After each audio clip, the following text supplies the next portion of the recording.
Last time we spoke, you were like high diving off of these boards, man. You were doing a lot of IRL stuff, and now obviously back to competing again as well. So like, give the people what's like a day in your life look like. Like you said, you're eating healthy, you're doing a lot of things outside competing, but you're also streaming and creating content. So what's like an average day for you look like?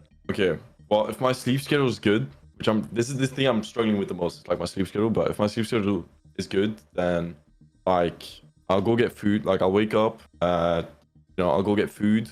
And then I'll get in the gym, go back home, shower, maybe have like 1 or 2 meetings, and then I'll stream for like 4, 5, 6 hours, and then at the night I'll just hang out with friends and whatever.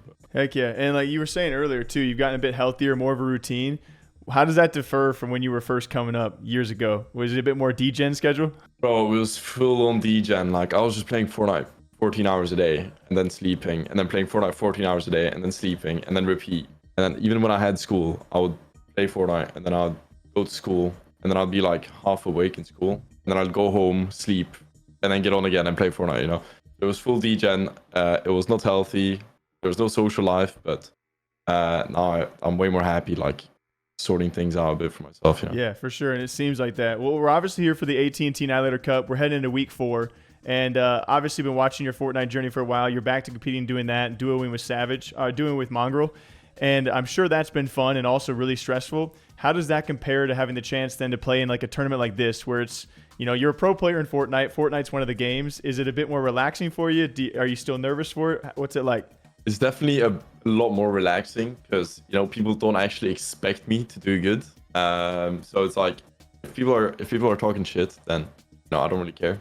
I haven't been playing this game for 6 years. But, CS2, I actually have played a bit. For like at least CSGO, I played for like 2,000 hours. So when I was global elite. So and I've told that to my stream. So they're expecting me to do pretty good. So I'm actually excited to play that. That was like a childhood game for me. Okay, that's funny because I talked to Mongraal a few days ago and I didn't expect it because he also said he came up on CS before Fortnite. Yeah, he has the exact same story, exact same timeline as me. He has like 2,000 hours in CS. He was LEM when he quit, exact same as me, and then he came back later after Fortnite and hit global. At the exact same age, everything. It's actually crazy. Okay, because I feel like a lot of people are not expecting the Fortnite pros to still be good at CS. So you guys are ready for this week? Yeah. I need to. I didn't do too well in Street Fighter and League. So this week's important for me. I need to make a comeback. Yeah, and you're still up there too. Obviously, you performed really, really well week 1, and that makes up for a lot of the difference. I asked Mongraal this too. If it came down to a 1v1 to win the tournament, whether it's in Fortnite or CS, between you and Mongraal, who's winning it? I obviously know what he said, but he's delusional. I'm winning that. I had to obviously ask. When it came to these game titles, though, outside of Fortnite, was there one you were excited for? I have to imagine because you have CS history, you're excited for that. But were there any of the titles that you were kind of surprised? Like, oh yeah, I'm excited to play that. Well, I was excited for all of them, to be honest, because League of Legends, I didn't touch it before the AT&T tournament, or I played for an hour, 2 hours before, but. It was my first time playing League, first time playing Street Fighter, and the reason I started gaming was because it's fun. I was playing a bunch of different games, so I was excited to try something new for once. Yeah, it was fun. When you saw the initial list of the 20 streamers and you being one of them competing, was there anyone who stood out where you're like, oh, I'm kind of a little worried about how well they're gonna do? No, because to be honest, I didn't know. For example, Double Lift. How is he a pro at every single game title? That's like, who made this guy? Who made this guy? Like someone make it fair. Put 2 rounds of Fortnite in there or something. So I can dominate a bit more. Yeah, I think he was definitely one of the bigger surprises that people saw because obviously he would do well in League, but the dude has been very, very much consistent throughout the entire thing. I was also surprised, but it's cool to see people like Double Lift because then you have like Timmy last year where people expect him to be like an all-around gamer. And then I guess we should have expected it for Double Lift being like a League pro, but for him to be that good at Street Fighter, that took me by surprise too. Yeah, and apparently he's semi-pro at CS2 as well, or he used to be. So I have heard that he was also decent at CS, which was most shocking. Yeah. It's not looking too good, but I keep high hopes. I just need to carry my team ordinarily well, get like 40 kills, but. Yeah. We'll go into more of the basic questions. This competition is going to be fun no matter what, man. I've been watching your streams throughout. It seems like chill vibes, dude, especially with a little bit of break from the whole FNCS grind too. You've been doing a lot. Last time I talked to you was like a year and a half ago, and you've been traveling a lot. You've been competing a lot, doing a lot of different things that you've also spoken of. What is one of the crazier things that streaming and competing has like allowed you to do, experience-wise? Difficult question now that you mentioned like most of the main things I like about streaming. But my two favorite things about it is like the freedom you get from streaming. It's like you can be at home and basically just turn on your work sort of whenever you want, which is so nice. And then you have like all the people that support you in the chat. So like, yeah, it's very nice being able to do that. And then also traveling is like my favorite thing to do is like traveling, exploring different cultures, exploring different countries.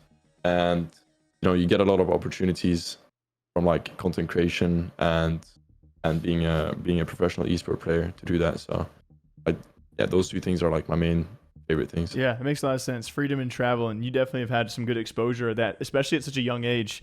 Do you have any, I've been asking everyone too a similar question. When it comes to like being on LAN, do you have any wild memories, experiences, or like stories of some crazy LAN moments? Stand out? I got a kind of funny one. Like, you know how you can get like a yellow card when you're playing football? Yeah. And then you get a red card and you get sent off. I basically got a yellow card in a Fortnite tournament. Really? Because yeah, I was playing a Fortnite tournament, and then my duo's headset didn't work, and my mic didn't work, and it was just awful, right? And the admin that was like watching, so we weren't cheating. He was like complaining about my duo taking off his headset when it was like a loud beeping noise in his headset, and I was like, "What do you mean? We're in late game here. We're in the last moving zone, and you're like talking to my duo while I'm trying to talk to him." And it was just full on chaos.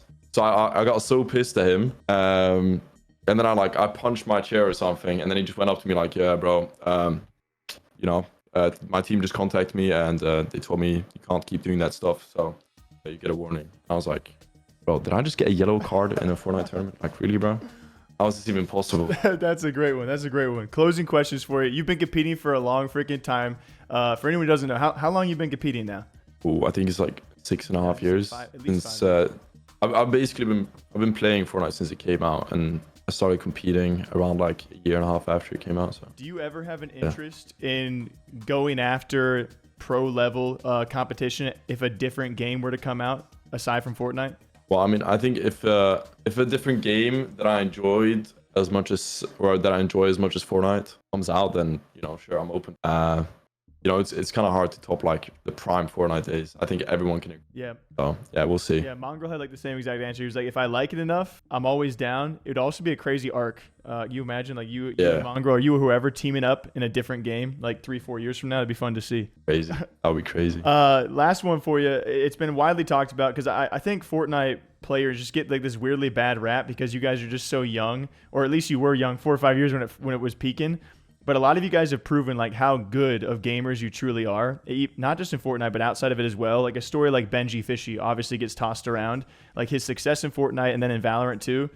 When you see stories like that, is that kind of, hey, is that like ripping his mouse pad? Is that inspiring to you? Because you guys are all obviously all doing very well. But when you see stories like that, is that kind of a cool thing? Yeah, I mean, yeah, big shout out to Benji, like big inspiration. But like I knew he was gonna do good in Valorant because, you know, when he's already set up that well in Fortnite, and, you know, he has a future set for him, and then he switches over to Valorant. Like I knew how much effort he would put in to make it work, right? So yeah, I've known Benji for a long time now, so I knew he was gonna do good. Shout out to him. You've had a crazy last 5 or 6 years. What is something that you yourself want to like personally accomplish in the next 5 or 6? I have a vision, you know. I have a vision for, I'd say, like the next. Bro, it's so hard, man. I have an idea of what I want to do for like the next year, and then after that, it's blank. We'll see where things go. And you're gonna keep it under wraps. You don't want to leak anything, right?